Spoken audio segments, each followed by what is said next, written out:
2월 11일 오늘의 말씀은 누가복음 13장 1절에서 9절입니다. 그때 마침 두어 사람이 와서 빌라도가 어떤 갈릴리 사람들의 피를 그들의 제물에 섞은 일로 예수께 아뢰니 대답하여 이르시되 너희는 이 갈릴리 사람들이 이같이 해 받음으로 다른 모든 갈릴리 사람보다 죄가 더 있는 줄 아느냐? 너희에게 이르노니 아니라. 너희도 만일 회개하지 아니하면 다 이와 같이 망하리라.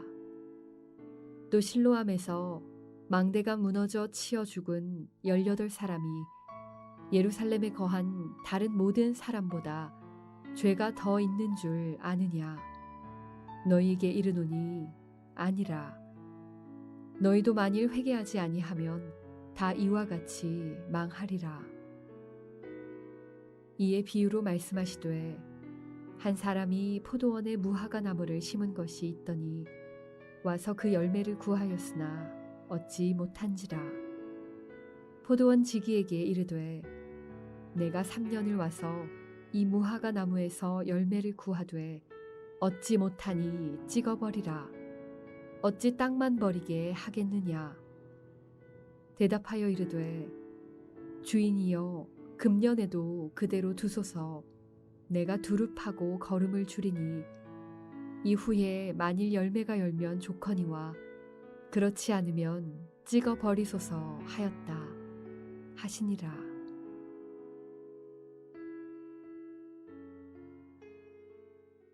할렐루야, 목요일 큐티 말씀입니다. 오늘 본문은 제자도의 5번째 이야기를 다루고 있습니다.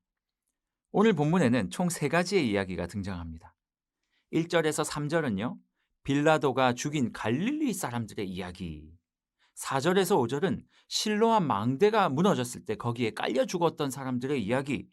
6절에서 7절은 열매 없었던 무화과 나무의 이야기가 등장하는 것이죠. 도대체 예수님은 이 3가지 이야기를 통해 어떤 메시지를 우리에게 전달하고 싶으신 것일까요? 예수님은 이 이야기들을 통해 제자는 늘 자신을 돌아보고 회개하고 돌이키는 자가 되어야만 한다라는 것을 가르치고 계십니다. 1절에서 3절. 1절을 보면요, 두어 사람이 예수님을 찾아와 이렇게 말을 합니다. 예수님, 빌라도가 어떤 갈릴리 사람들의 피를 그들의 제물에 섞었습니다. 도대체 이게 무슨 뜻일까요? 갈릴리 사람들의 피를 빌라도가 그들의 제물에 섞었다? 이건 이런 의미입니다. 당시 로마가 이스라엘을 지배하고 있었죠. 이스라엘은 늘 독립하려고 했었고요. 로마는 그것들을 굉장히 불편해했습니다.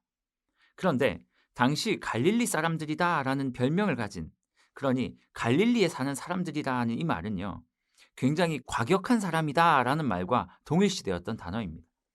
그러니 아마 갈릴리에 살던 이 사람들이 로마에 반기를 들었거나 혹은 반기를 들 계획을 하고 있었던 것 같습니다.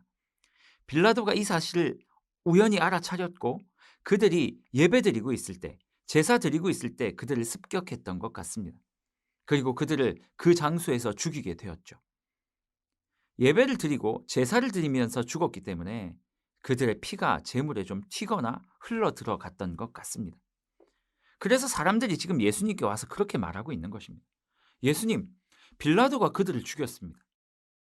그렇게 비참한 죽음을 가진 이 갈릴리 사람들, 이 사람들이 얼마나 죄를 크게 지었길래 이 사람들은 이런 비참한 죽음을 맞이했을까요? 라는 이 질문에 예수님께서는 이렇게 말씀하고 계십니다. 갈릴리 사람들이 이렇게 비참하게 죽은 것이 그들의 죄가 특별히 더 많아서 그런 것 같으냐? 아니다. 너희들도 회개하지 않으면 다 이와 같이 될 것이다. 무슨 말입니까?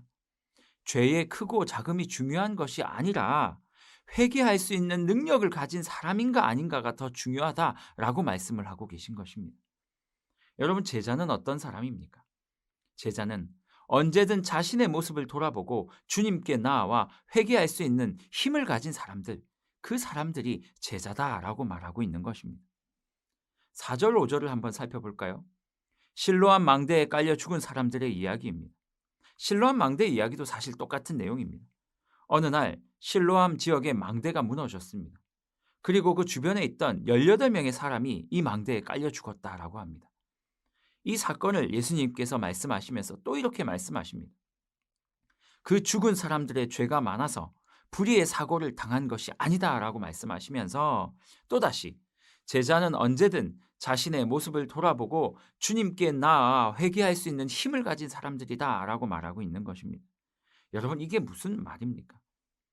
어떤 사람들이 특별히 죄를 많이 지어서 이 세상 가운데 벌을 받는다, 그런 이야기를 하지 말라라고 말씀하시는 것입니다.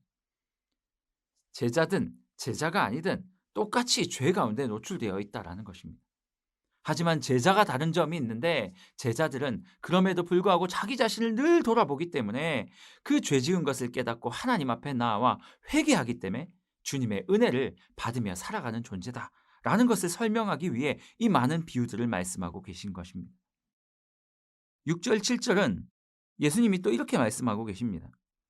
열매 없는 무화과 나무 이야기를 통해서 3년째 열매 맺지 못하는 무화과 나무를 없애라고 말하는 주인의 비유를 말씀하시는 거죠.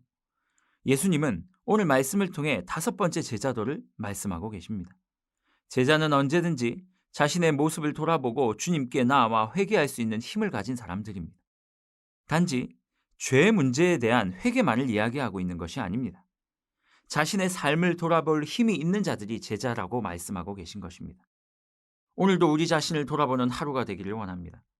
죄가 있다면 회개하고 삶에 나태함이 있다면 고치고, 이런 모습을 통해 주님이 기대하시는 열매를 맺어가는 우리가 되기를 기도합니다. 기도하겠습니다. 사랑의 하나님, 오늘도 귀한 말씀 주셔서 감사합니다. 예수 그리스도의 제자답게 살아가기를 원합니다. 우리 자신을 날마다 돌아보게 하시고 죄는 회개하고 우리의 나태함은 회복시켜가며 우리 자신을 늘 돌아봄으로 말미암아 하나님 앞에서 성장하며 열매를 나타내는, 열매를 맺을 수 있는 그러한 당신의 백성들 될 수 있도록 역사하여 주옵소서. 예수님의 이름으로 기도합니다. 아멘.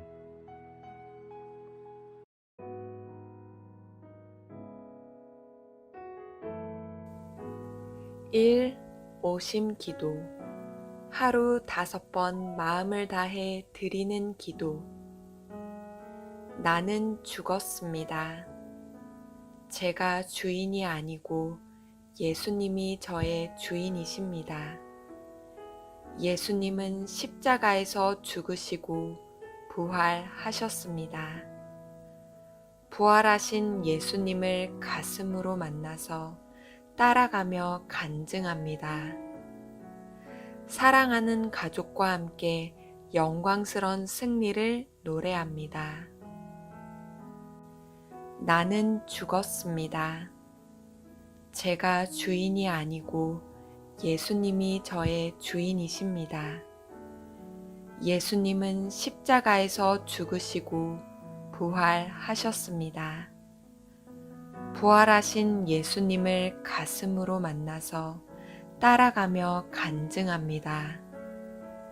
사랑하는 가족과 함께 영광스러운 승리를 노래합니다. 나는 죽었습니다. 제가 주인이 아니고 예수님이 저의 주인이십니다. 예수님은 십자가에서 죽으시고 부활하셨습니다. 부활하신 예수님을 가슴으로 만나서 따라가며 간증합니다. 사랑하는 가족과 함께 영광스러운 승리를 노래합니다. 나는 죽었습니다. 제가 주인이 아니고 예수님이 저의 주인이십니다. 예수님은 십자가에서 죽으시고 부활하셨습니다. 부활하신 예수님을 가슴으로 만나서 따라가며 간증합니다. 사랑하는 가족과 함께 영광스러운 승리를 노래합니다. 나는 죽었습니다. 제가 주인이 아니고 예수님이 저의 주인이십니다. 예수님은 십자가에서 죽으시고 부활하셨습니다. 부활하신 예수님을 가슴으로 만나서 따라가며 간증합니다. 사랑하는 가족과 함께 영광스러운 승리를 노래합니다.